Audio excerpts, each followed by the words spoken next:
in the YouTube office, in the YouTube company, I have only one channel.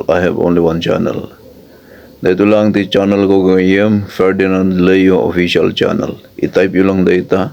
Just type that one if you are looking for me in YouTube.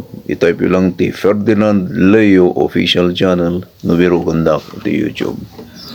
Dati kakapsat nga dramatista iti 5 nga tawen, nagdrama mo iti sa baling estasyon iti Baguio iti 8 nga bulan.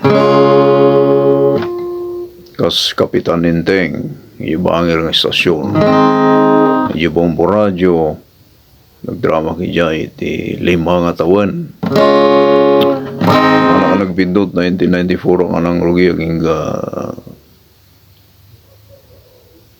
1993 to 2001. Kasta.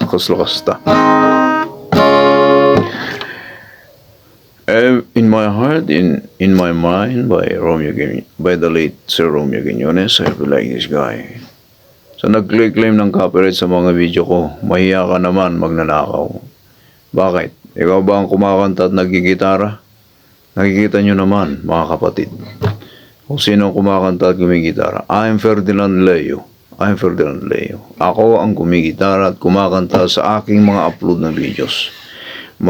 Kahit sa karaoke, kung meron kayong mapanood na karaoke na upload ko, ako pa rin yung kumakanta doon. Bakit may mga claim copyright akong nababasa sa YouTube Studio app?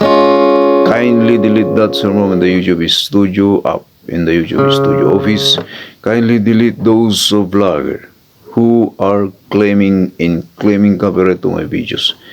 As you can see, I'm the one singing, I'm the one playing my guitar before you.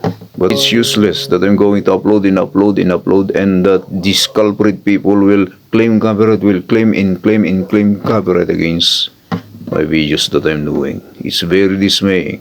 It's very discouraging on my part.